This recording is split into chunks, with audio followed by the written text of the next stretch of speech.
thank every one of you that have gathered to demand an end to bad governance. I want to let you know that when the story of Nigeria will be told, history will remember you for taking a stand. You know, I always say one thing, and I'm happy that our fellow Nigerians, the officers of the law, are here and they are listening. I can see police officers, I can see our fellow citizens from civil defense, from the neighborhood safety watch. I think the army is also there, and other law enforcement agencies. Please, I want everybody to listen to me. 100 years from now, I will not be surprised if none of us that is standing here will be alive. There's the point I want to make. In this life, you have to stand for something. Tell them. You have to stand for something. Tell them. By December, I'm going to be 36 years. Right? And some of us here, we have spent decades in Nigeria. As a Nigerian, I am not happy the way Nigeria is. Me too. But it is my duty, the same way it is your duty, to ensure that your children, you don't leave Nigeria for your children the way your father left it for you. So we have come as lawyers, as your lawyers, under the umbrella of Lawyers for Rule of Law and Human Rights. You can see the fine gentlemen in suits. Please clap for them.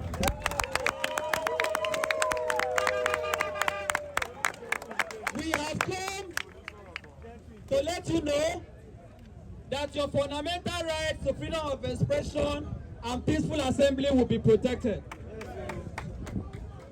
Just before we spoke to you, we were opportune to meet with Mr. Commissioner of Police. And we spoke with the CP. We have been engaging with the CP since yesterday and even before yesterday. And we have given the CP our assurances that this protest is peaceful, and you have seen, I'm happy. Because even yesterday, the Lagos State Governor, Mr. Sanwo-Olu, in a statement on his behalf by the spokesperson, said that protests in Lagos have been very peaceful. The Commissioner of Police has also said that the protests in Lagos have been very peaceful.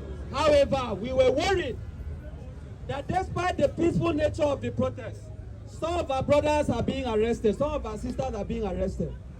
Yes. And that yesterday, we were able to secure people that were in detention, and they were released.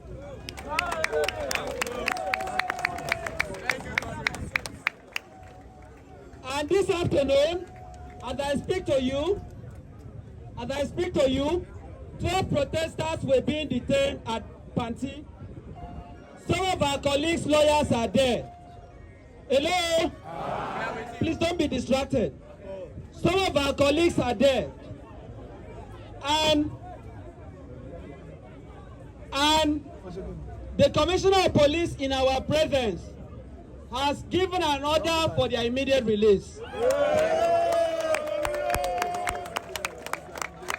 The Commissioner has also assured us that no protester will be arrested.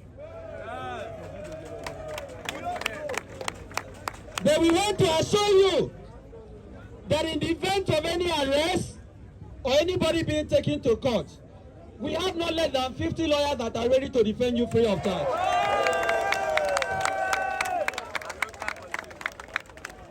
When we spoke with the Commissioner of Police, we also made your fears known to the CP, that you have reason to believe that some people may try to infiltrate, disrupt, and cause problems. I am happy to report to you that the CP has given us assurance that these our brothers and sisters in uniform will protect you, that nobody will come here to attack anybody. So, we want to commend the officers on uniform so far for the manner they have conducted themselves. Because, please listen to this. It is important for you to hear this. every policeman, every policewoman that you see, by the time they remove their uniform, they have brothers and sisters. They have fathers and mothers. Policemen pay house rent.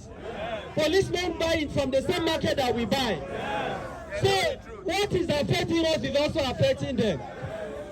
So do not be deceived into thinking that policemen are not victims of the bad governance. They are also affected. But we know the nature of their duty. So don't antagonize them. Don't fight them. Don't abuse them. Don't cause any problem with the police. They are not here to attack you. Be as said so. Finally, remain focused. A people united can never be. You must be united. You must stay on the message. All that the Nigerian people are asking for is an end to bad governance. We cannot live in a country where the resources of everybody will be used to feed the greed of a few.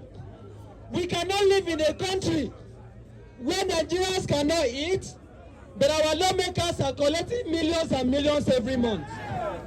We cannot live in a country where market women cannot survive, and the president wants to use 150 billion to buy a new aircraft. We cannot live in a country where the vice president Shetima will be using 22 billion to build a new residence.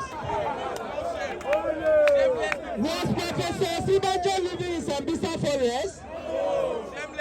Was Sibanjo living under the bridge? So why do you need to use 22 billion to buy a new residence? That is what we mean by an end to bad governance. So the price of fuel has to come down. The cost of electricity must come down. We are demanding electoral reform. And they keep saying some of our demands are not achievable. It is not true. Are you not aware that barely 48 please listen, hello?